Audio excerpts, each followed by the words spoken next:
J'ai dit, la COP, tout était joué avant. Les résolutions étaient déjà discutées, négociées avant. La déclaration finale, vous avez vu qu'ils n'ont pas pris en compte ce qu'on a proposé, c'était déjà joué avant, simplement éventuellement des virgules à la fin, mais tout était déjà joué avant.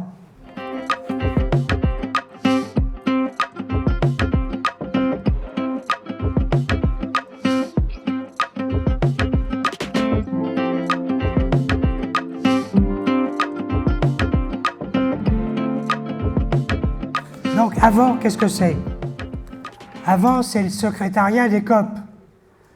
Le secrétariat, c'est à Bonn, en Allemagne. Il y a 450 personnes qui gèrent le secrétariat des 3 conventions. Et c'est ces 450 personnes qui font le boulot sur le climat, tous les ans, pour toutes les COP, tous les ans. Donc ils ont un travail monstrueux. Tous les ans, 3 conventions à traiter tous les comités et tous les groupes d'experts.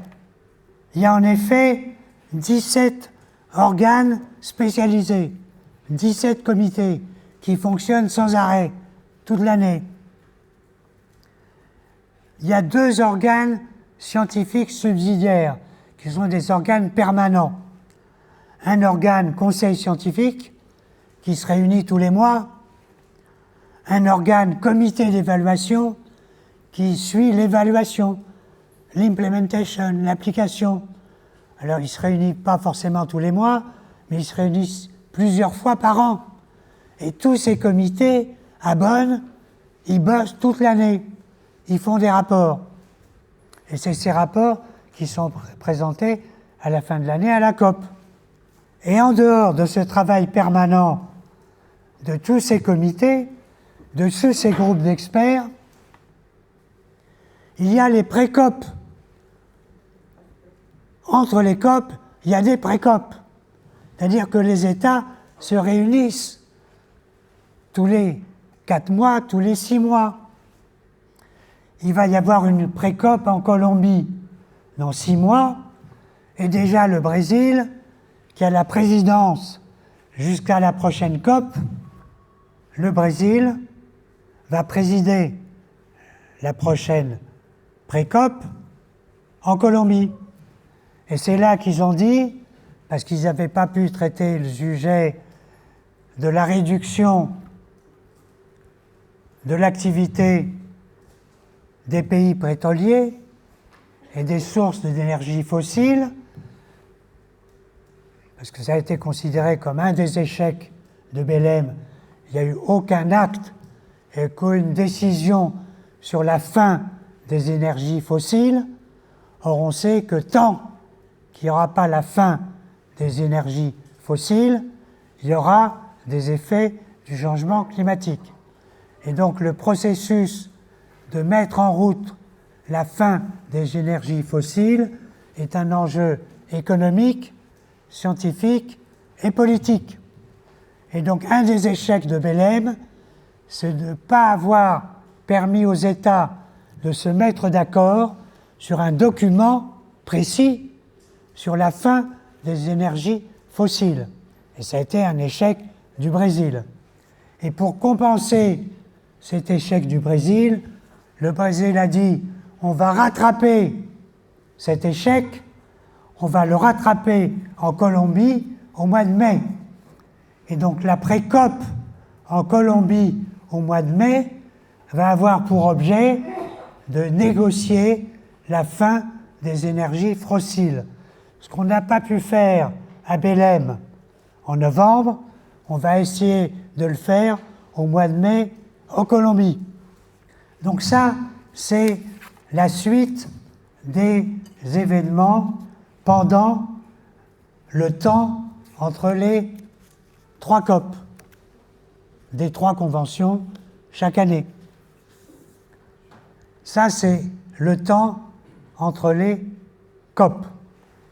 Mais aussi, pendant ce temps entre les COP, il y a le temps au sein de l'ONU. Au sein de l'ONU, dans l'année, il y a des tas d'instances qui traitent du climat. Alors, il ne traite pas de la Convention climat.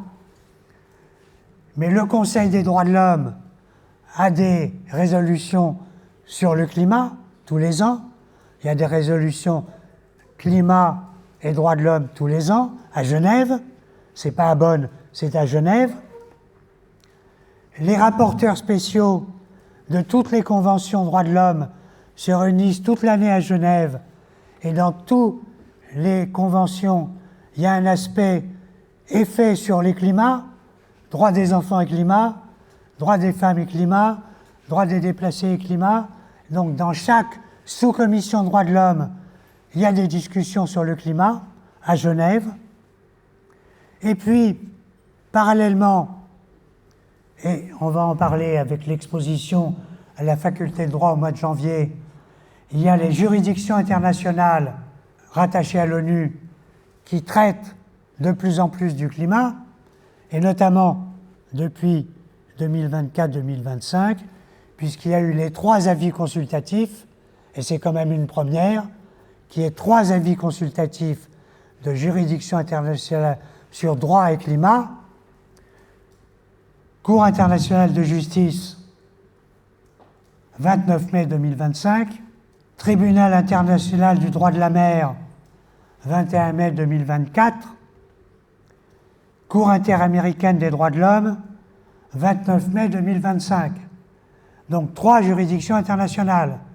Et je vous annonce qu'il va y avoir la 4e, la Cour africaine des droits de l'homme, est aussi consultée et va donner un avis consultatif sur climat et droits de l'homme en 2026. Et en tant que CIDCE, ONG internationale, on a fait des amicus curiae devant la Cour américaine, on a fait un amicus curiae à La Haye devant la Cour internationale de justice, et on est en train de rédiger un amicus curiae pour la Cour africaine des droits de l'homme, pour la Cour africaine des droits de l'homme. Et donc, à chaque fois, amicus curiae, ça veut dire amis de la Cour, c'est des observations faites par des ONG sur l'avis consultatif. On donne notre avis en tant qu'expert juriste, et on l'a donné à la Cour américaine, on l'a donné à la Cour internationale, et on est en train de le donner à la Cour africaine. Et donc on argumente tout ce qu'il est possible d'argumenter sur droits de l'homme, changement climatique et déplacés environnementaux. Et donc il faut attendre cette nouvelle décision de la Cour africaine. On aura ainsi 4 bases juridiques sur droit international, responsabilité des États et changement climatique. Et à quoi ça va servir? Eh bien, ça va servir que dans tous les États, les tribunaux nationaux qui doivent appliquer les conventions climatiques vont désormais avoir à leur disposition tous ces avis de ces juridictions internationales, tous ces arguments juridiques qui vont enrichir l'argumentaire juridique des avocats devant les tribunaux nationaux. Et vous savez que les contentieux climatiques se développent de plus en plus. Il y a plusieurs centaines d'actions judiciaires devant les tribunaux américains, devant les tribunaux français, devant les tribunaux européens, contre les États.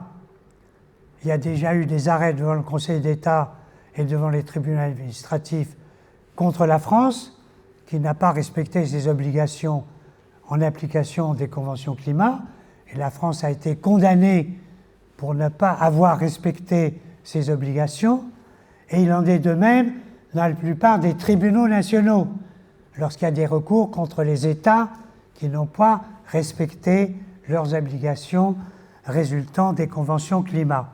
Et donc les avis consultatifs donnés en 2024, 2025 et 2026 vont renforcer les argumentaires juridiques au service des avocats qui attaquent les États, mais qui attaquent aussi les entreprises privées qui ont des obligations juridiques de respecter elles-mêmes les accords climat qui s'imposent non seulement aux États, mais qui s'impose aussi aux entreprises.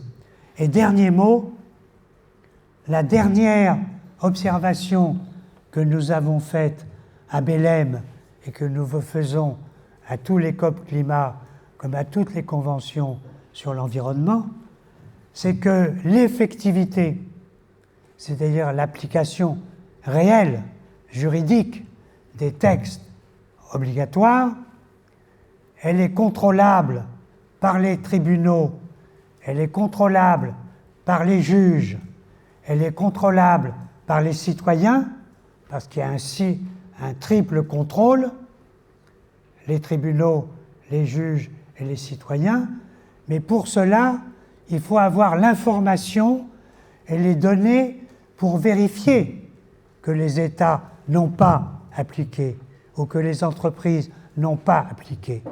Et donc, il faut être en mesure d'évaluer le processus juridique d'application, le processus d'effectivité. Et comment on évalue le processus juridique d'effectivité? Eh bien, il n'y a aucun moyen technique, scientifique, pour évaluer l'effectivité. Comment on évalue l'effectivité des conventions climat?